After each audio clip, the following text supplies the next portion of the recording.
black girl asks to hold stillborn sister to say goodbye. Suddenly, a cry shocks everyone. The fluorescent lights of the hospital room flickered softly above, casting a pale glow over white sheets and sterile walls. Machines beeped, whispering clinical reminders of life and death, and the smell of antiseptic hung heavy in the air.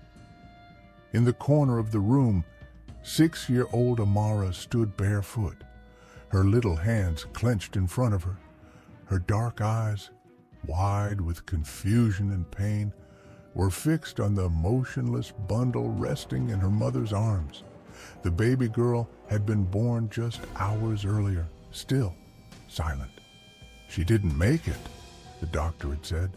"We're so sorry." The words hadn't landed in Amara's mind right away. How could they? She had spent 9 months whispering to her sister through her mother's belly, singing to her, picking out names. She had even made a tiny bracelet from pink yarn and plastic beads that spelled Hope. That's what they were going to call her, Hope. Her mother, weak and pale, had no more tears left to cry. Her father stood with his head down, one arm wrapped around his wife, the other hand trembling in place. The nurses had begun gently suggesting they let go, that they allow the hospital staff to take the baby away. "Just for the last check," one said gently. "We'll keep her somewhere peaceful." But Amara tugged at the nurse's sleeve. "Can I hold her?" she asked, her voice a whisper in the room of grief. Everyone looked at her. "I want to say goodbye," she said. "Just for a little while." The doctor hesitated, then nodded. They carefully wrapped the baby again and handed the bundle to Amara, who climbed into the armchair beside the bed with the kind of focus only a child grieving could have. She looked down at her sister's tiny face. "Hi, Hope," she whispered. "It's me. It's your big sister." Tears welled in her eyes, spilling onto her cheeks. "I made you a bracelet," she said, fishing the pink band from her pocket. "You never got to wear it." She gently slipped it over the baby's tiny wrist. "You don't have to go yet. Just stay a little longer, just once." Everyone in the room was silent. Amara held Hope close to her chest, her small arms trembling. She leaned down and kissed her sister's forehead. "Please," she whispered again, "don't go yet." Then the silence shattered. A tiny cry, raw and thin, echoed through the room.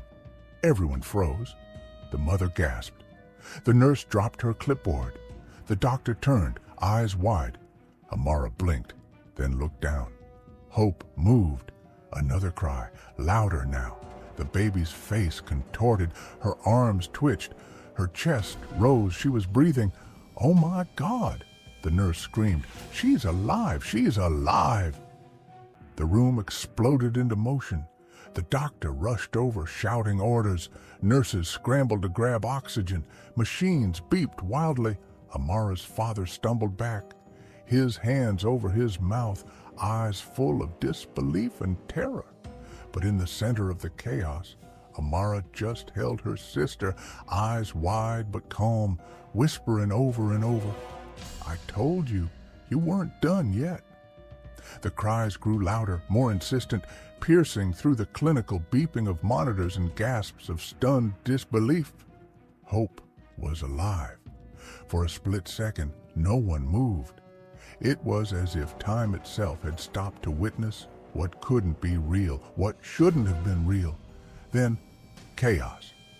"Get the neonatal crash cart, now!" the doctor barked. A nurse wheeled a tray of emergency equipment into the room, her hands trembling. Another gently, but urgently, took Hope from Amara's arms. The child didn't resist. She just sat frozen, eyes wide and brimming with something beyond comprehension. Not fear, not shock, something sacred. "I told her not to go yet," Amara whispered to herself. The medical team sprang into action. Oxygen mask, heart rate monitor, pulse check.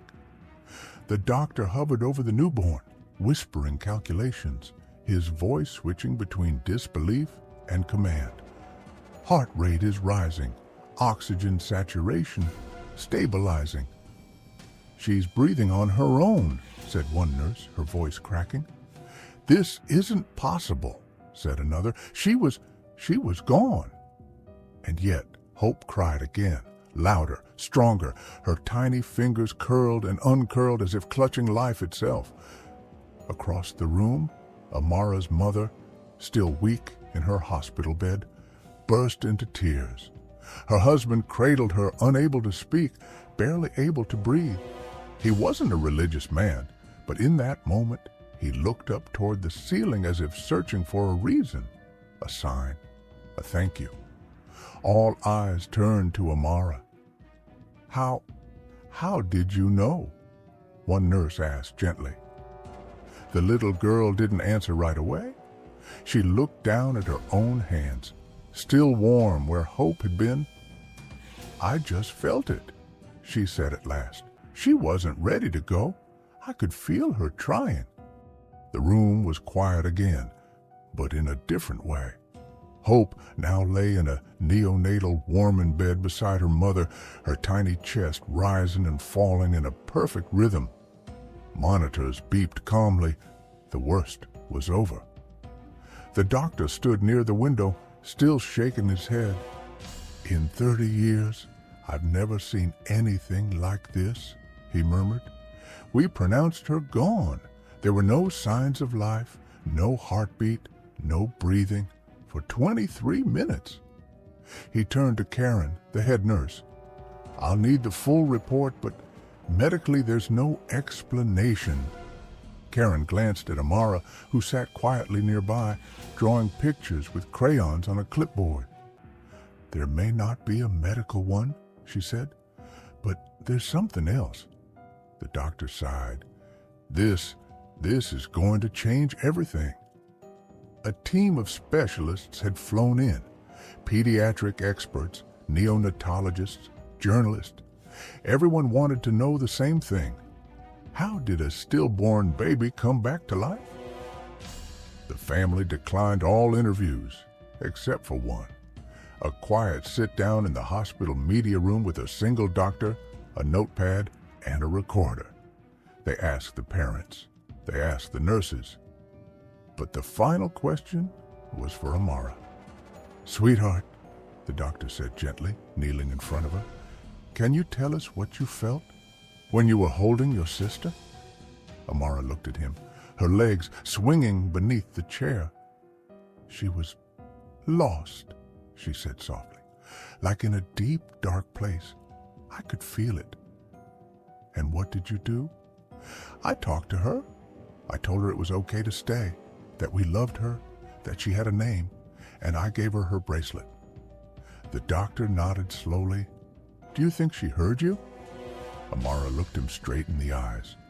I know she did. Hope was healthy, gaining weight, breathing on her own. Her discharge was scheduled for the following Monday. The hospital called it the Amara phenomenon. Medical journals would later write articles with headlines like, "The stillbirth that wasn't spontaneous return of life in a neonatal patient. The girl who spoke to the dead and woke her sister up." But for Amara's family, it was something much simpler. It was a miracle. It was spring. The cherry blossoms outside the hospital courtyard bloomed gently in the breeze. Amara sat on a bench, holding her now wide-eyed baby sister in her lap, feeding her with a small bottle. Her parents sat nearby, laughing softly for the first time in weeks. Hope blinked up at her big sister. Her tiny fingers reached out and tugged at the beaded bracelet still circling her wrist. See? Amara whispered with a smile. I told you it was yours. The baby cooed softly, a quiet sound that held no trace of the darkness she'd once been in. Amara leaned in and kissed her sister's forehead. "I'm never letting go again." 2 months had passed. The hospital was far behind them now, but the story hadn't faded. Reporters still called, letters still arrived, and strangers left flowers on their doorstep. But for Amara, life had returned to something like normal, if normal meant waking up early to help feed her baby sister, sitting with her during naps, and whispering stories to her like she used to do before she was born. Only now, Hope could hear her, and she smiled. One quiet Sunday morning, Amara sat in her bedroom, humming softly as she rocked Hope in her arms. Her drawings were scattered on the floor, crayon pictures of stars and clouds, a house with hearts in the windows, and 2 stick-figure girls holding hands, one tall, one tiny. There was a knock at the door. Her mother peeked in. "We're going to the cemetery today," she said gently, "to bring flowers to your grandmother." Amara nodded. "Can we bring one for Hope's old bed, too?" she asked. "The one at the hospital, where she came back." Her mother hesitated, then smiled. "Yes, I think that would be perfect." The family stood in front of the stone bench near the children's memorial garden at the hospital. It was quiet. The wind rustled the trees above. Amara stepped forward and laid a bouquet of lilies on the grass. "Thank you for keeping her warm until I got there," she whispered. Beside her, Hope cooed softly in their mother's arms. A nurse, Karen, the same one who had witnessed the miracle, happened to pass by. She paused, her eyes misting as she recognized them. "She's beautiful," Karen said, reaching gently toward Hope, "and strong." "She always was," Amara replied. "We just had to remind her." Karen knelt to Amara's level. "You know, the doctors still don't know how to explain it." Amara shrugged. "Some things aren't for explaining," she said. "Some things are just love." That night, as the sun set and the house grew still, Amara stood by Hope's crib. She placed the pink beaded bracelet beside her sister's pillow. "You don't need it now," she whispered. "You're here." Hope stirred in her sleep, then smiled, just a little. Amara smiled back, turned off the light, and climbed into her own bed. And somewhere in the quiet between dreaming and waking, a tiny heartbeat kept beating, not just in Hope's chest, but in the girl who never gave up on her.